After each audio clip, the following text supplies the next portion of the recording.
field level. He's the moral authority. Left the first wife, had an affair. Left the second wife, had an affair. Had kids both time, but he's the moral compass for 20-year-olds in America. Donald, sit and spin, my friend. I don't enjoy him. No. You've called women you don't like fat pigs, dogs, slobs, and disgusting animals. Your Twitter account... Only Rosie O'Donnell. Ireland is known for very happy, fun-loving people. Great attitude, many in this room right now that I've met. Why in the world would you let Rosie O'Donnell move to Ireland? I think she's going to lower your happiness level. That's true. Thank you. I like that question. Do you know you have Rosie O'Donnell? Do you know who she is? Do you know who she is? Yeah. You're better off not knowing.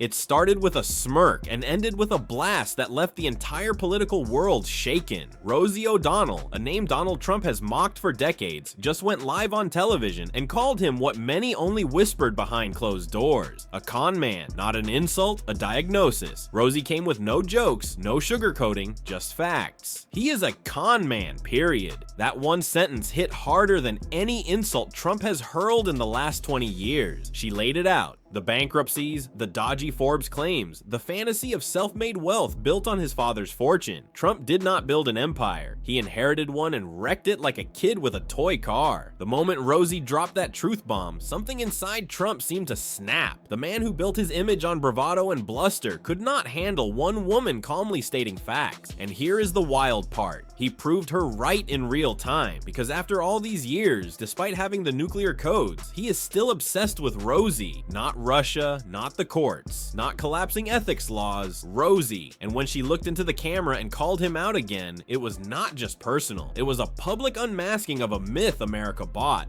and is now paying the price for. That I told the truth about him at a time when everyone was afraid. But then I did the really offensive thing to him. I told the truth that he was bankrupt 4 times. That's what did it. That's not a self-made man, that he got his daddy's money, and that he also notoriously ripped off all these private contractors, family businesses all over Atlantic City went under because of his unethical ways. So I told the truth about him 10 years ago at a time when anyone could have found out those truths about him, but the media decided not to print it while he was running, not to talk about the fact that there was no equivalence between him and Hillary Clinton. They acted like he was a legitimate candidate. So I feel like the mainstream media is really responsible. Rosie has never been subtle, but this time she went surgical. She recounted how Trump turned her into his personal punching bag during the 2006 election debate. When asked about calling women disgusting, he smugly replied, "Only Rosie O'Donnell." That was not wit, that was cruelty masquerading as charm, and America laughed. But Rosie never forgot, because while Trump was building his campaign on sound bites and slogans, she was already sounding the alarm. She called him a fraud, a cheat, a man playing billionaire while stiffing small contractors and skipping bills in Atlantic City. And back then, people rolled their eyes, but everything she said and every single word turned out to be true. Now fast forward to today. She did not just reappear on screen, she came armed with receipts, ethics violations, gifts from foreign governments, emoluments clause trampled, and every time she called out a new scandal, Trump's silence screamed louder than his tweets. For Rosie, the real horror is not that Trump became president, it is that nobody stopped him. Not the media, not the courts, not the party he hijacked. And now, with America waking up to the wreckage, Rosie is asking the question that haunts every voter. What if we had listened sooner? And I've known Hillary for a long time. This is the first time ever, that Hillary is sitting down and speaking to major corporate leaders and not getting paid for it. It's true. It's true. It's true. You know, last night I called Hillary a nasty woman. But this stuff is all relative. After listening to Hillary rattle on and on and on, I don't think so badly of Rosie O'Donnell anymore. In fact, I'm actually starting to like Rosie a lot. According to Rosie, the signs were not hidden, they were screaming. She says Trump's lies were so visible you could Google them in 2006 with a basic internet connection. Yet nobody in media dared to publish them. Why? Because Trump was good for ratings. Networks that claimed to check power became addicted to the chaos he created. And when Rosie said it out loud, she became the villain, not because she was wrong, but because she was right too early. That is the part that still makes her voice shake. She remembers how Joy Behar tried to warn her not to go too far, not to say things out there, but Rosie ignored it. She saw a teenage Miss USA being paraded by Trump in a forced apology after kissing a girl. Rosie said the scene looked more like a pimp and a prostitute than a press conference. And when she said that on air, the show exploded. Trump lost it. The internet melted, but Rosie never walked it back. She dug in. She spoke facts. She called out what looked like a perverse morality play, directed by a man with no moral compass. And the moment she spoke, the facade began to crack. But America was still clapping for the reality show. I question why the first time in American history a president has won every swing state and is also best friends, and his largest donor was a man who owns and runs the internet. So I would hope that that would be investigated and that we would see whether or not it was an anomaly or something else that happened on election night in America when Kamala Harris was filling up stadiums with people who supported her, and Donald Trump was not able to do that. Rosie has been brutally honest, but even her critics were not prepared for the emotional weight she unleashed when Trump actually won. November 8th was not just a bad night, it was a personal breakdown. Rosie says she fell into a severe depression. It felt like the floor gave out from under her. Everything she had warned about had come true, and worse, the man who targeted her for years was now leading the free world. Her coping mechanism? Comedy. And a Bob Mueller tattoo. Yes, right over her heart, because if Trump represented everything broken about power, Mueller symbolized accountability. But beneath the jokes, Rosie was unraveling. Trump's election triggered deep trauma for survivors of abuse, and Rosie counts herself among them. Seeing a man accused of sexual misconduct rise to power was not just offensive, it was soul-crushing. Her message was clear. If you grew up under the thumb of a predatory man, Trump's presidency felt like a flashback you could not turn off. And while the media focused on Trump's next tweet, Rosie saw the ripple effect. The PTSD, the fear, the reactivation of old wounds. Her warning was not political, it was human, and it was terrifyingly real. Bankrupt all these times, money from his father, not a self-made man, can't quantify his riches on Forbes magazine. I just said facts, and you would think that I called his mother a whore. You know, he went insane. And for 20 years, he's been using me as a punching bag.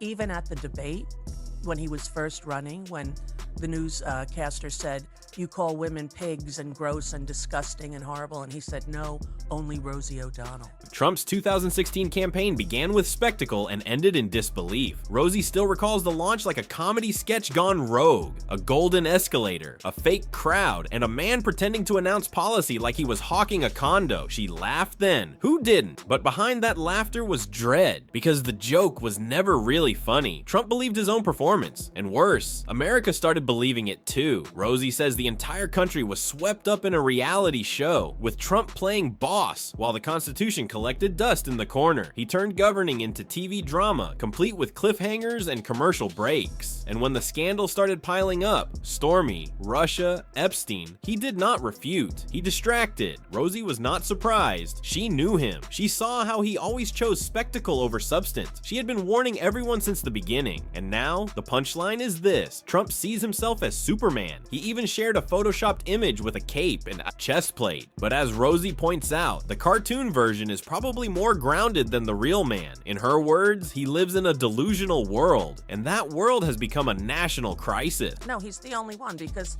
he's a con man. That's the bottom line. And he hasn't stopped. I mean, he's still flogging this, that, and the other. In defiance of the Constitution. You know, he's selling things from the office. He's taking money and gifts from other countries. The emoluments clause. He's breaking every law and every rule that we have in our country, and no one seems to be able to stop it. Can you explain to me, though? I cannot believe that every Republican congressman or woman, every Republican senator is stupid.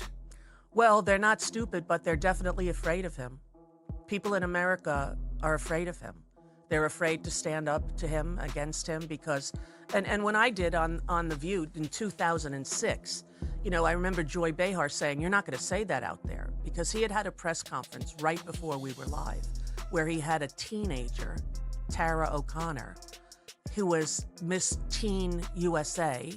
Just when you think Trump's obsession with Rosie had faded, he reignited their feud with a vengeance. Under mounting pressure from investigations, lawsuits, and Epstein whispers, Trump did not hold a press conference to explain himself. He made it personal again. His target? Rosie. His threat to revoke her U.S. citizenship. Yes, you read that right. A U.S. president threatening to strip a born and raised American citizen of her nationality because she dared to criticize him. No legal basis, no precedent, just pure retaliation. Ana Navarro put it bluntly, this is not North Korea. But to Trump, the Constitution is more of a suggestion than a rule book. He acted like the presidency came with a crown, not checks and balances. And when challenged, he did not defend, he attacked. And not with evidence, but with wild accusations, calling Rosie a threat to humanity. This is the oldest Trump playbook trick. When cornered, do not answer, distract, throw out something outrageous, and hope the media chases the bait. Rosie was not the problem, she was the scapegoat. But in that moment, she became more than a comedian or critic. She became a symbol of every voice this man tried to silence, every truth he tried to bury. Becomes the president.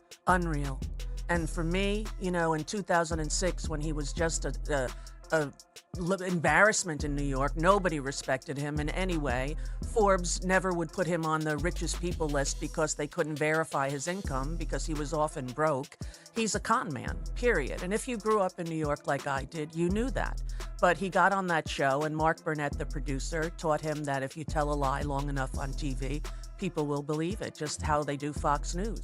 That's not a news station, that's an entertainment station. And they were fined millions of dollars for lying to the American public. I read in one particular description of you that at one point you were friendly enough with him to the point that you were at one of his weddings. Well, I wasn't ever friendly. I've never had a conversation with him. Okay. But I knew his wife because you have these megaphone conversations. Yeah, exactly. I have public, you know, badgering each other. But his second wife, Trump's response was not just petty, it was terrifying. Posting on social media, he declared he was seriously considering stripping Rosie of her citizenship. The justification? She was dangerous. Not for inciting violence, not for breaking laws, but for telling the truth on national television. It was absurd, but also revealing. Trump was not just attacking Rosie, he was testing limits. Could he scare critics into silence? Could he weaponize patriotism into punishment? According to Jon Stewart, this is Trump's signature move. Cause chaos, shift the narrative, and force the media to chase a circus while real issues go ignored. Epstein's sealed files, gone. Ethics violations, forgotten. All while Rosie became the front page distraction. But here's the part that Trump missed. Rosie never backed down. She used his threats as fuel. She pointed out that he could not legally take away her citizenship. Born in Long Island, 1962, natural-born American. But even having to clarify that was chilling, because it showed just how far Trump would go to protect his image, even if it meant rewriting the Constitution in crayon. And Rosie? She just kept stating facts, calmly, relentlessly, and that is what made her so dangerous to him. So, you know, as bad as everyone feels, and they have felt since November 8th, I know for me, I've been in a severe depression, although I'd like to say, today after your show, I'm going to get a Bob Mueller tattoo. Oh, that's exciting. Because I love him. Where are you going to put it? Have you thought about where you're going to put it? Right over my heart. I'm so in love with Bob Mueller. I want to get posters. I want to meet him. Yeah. I just think he is it. He doesn't. I'm not. I don't want to judge Bob Mueller. He looks like a very severe man. Like you think? Yeah. He looks to me like Superman. Like Captain America, like justice has finally arrived back on our shores, and we are going to right ourselves again. Is that too much? I will say that if Behind all the drama, Rosie's message was brutally clear. Trump's empire was always built on illusion. She talked about how he stiffed small businesses in Atlantic City, walked away from failed casinos, and lied about his fortune. These were not theories, they were public records. And yet, for years, she says the media refused to publish them. Why? Because Trump was entertainment gold. Ratings soared when he ranted. Networks cashed in while facts drowned. Rosie said it plainly. Donald Trump was very bad for America, but very good for our our business. And when she exposed those truths, she became the enemy, not because she was wrong, but because she dared to speak up while everyone else was profiting from silence. Even Whoopi Goldberg saw it. Trump turned his vendetta into a movement. MAGA became less about policy and more about payback. And Rosie, a woman with a mic and a spine, became his ultimate trigger. For 20 years, she has been on the receiving end of his rage. But every tweet, every threat, every insult, it all confirmed one thing. She hit a nerve that never stopped bleeding. And in doing so, she became the mirror he could never look into without cracking. Good news for you, Rosie. Once you have your citizenship, you're over 35, you can run for president. Me and Conor McGregor, huh? Those are the two famous people running. No, I would never want to be in politics because I'm much too emotional. I'm a very emotional person. People have said, doctors have said to me, you have a tremendous empathic ability, right? And it's kind of the reason for my success, that people stop me and tell me their whole lives. They tell me what their issues are, and it's a beautiful thing to just human to human, but it's an overwhelming thing for me emotionally. And part of the reason that I moved to Ireland, and there was no other choice, I was only coming here. I'm 100% Irish on my DNA, and I wanted to come back to my homeland where my people are from. But part of the reason that I did it was... Rosie never asked for a political spotlight, but when Trump tried to drag her into the mud, she stood taller. Even as she quietly prepared her exit, in one of the most emotional moments, Rosie revealed that she applied for Irish citizenship, not as a political statement, but as an act of survival. For her, staying in America under Trump was not just uncomfortable, it was dangerous to her mental health. I had no choice, she said. It was for self-preservation. She spoke of how the Supreme Court had become corrupted, how the Senate tiptoed around justice like burglars in the night, and how silence had become complicity. When the highest court shields abuse and the lawmakers sprint from accountability, Rosie asked, what exactly are we defending anymore? She was not renouncing her country, she was mourning it, and in that mourning she chose safety, not surrender. Her move to Ireland was not exile, it was protest. Because sometimes patriotism is not waving a flag, sometimes it is walking away from the fire when no one else is willing to sound the alarm. And Rosie did just that, not as a victim, but as someone who refused to let silence be her legacy. President Trump is considering revoking the U.S. citizenship of Rosie O'Donnell. Their feud continues and it deepens. In a Truth Social post, he said, O'Donnell is not in the best interest of the U.S., claiming that she is, quote, a threat to humanity. The actress and comedian is, of course, a longtime rival and critic of the president. The two have publicly criticized each other for years now. O'Donnell responded to Trump online, saying she stands in direct opposition to all he represents and cited him as a reason she moved to Ireland earlier this year. By the way, on the revoking citizenship front, the Supreme Court has previously ruled that the 14th Amendment prevents the government from taking away citizenship from people born here. We've reached a whole new level here. This weekend, Donald Trump threatened to take away comedian Rosie O'Donnell's United States citizenship simply because he does not like her. Insane? Insane. Trump told his more than 10 million followers on Truth Social that he was giving, quote, serious consideration to stripping O'Donnell of her citizenship, claiming she, quote, is not in the best interests of the United States. Like what? This is the latest move in a year-long back-and-forth feud between the two New York-born former television stars. Listen, he annoys me on a multitude of levels. He's the moral authority. Left the first wife, had an affair. Left the second wife, had an affair. Had kids both times, but he's the moral compass for 20-year-olds in America. Donald, sit and spin, my friends. I don't enjoy him. You've called women you don't like fat pigs, dogs, slobs, and disgusting animals. Your Twitter account... Only Rosie O'Donnell. No, it wasn't. But here's what. Trump cannot legally take away American citizens' citizenship. That's because presidential authority simply does not exist for stripping Americans of citizenship. I think Donald Trump is trying to distract from a number of problems he has on the home front, including the MAGA base's fury about the Epstein allegations and the DOJ and Pam Bondi not releasing any of the Epstein files that the MAGA base has long believed contain a multitude of important information.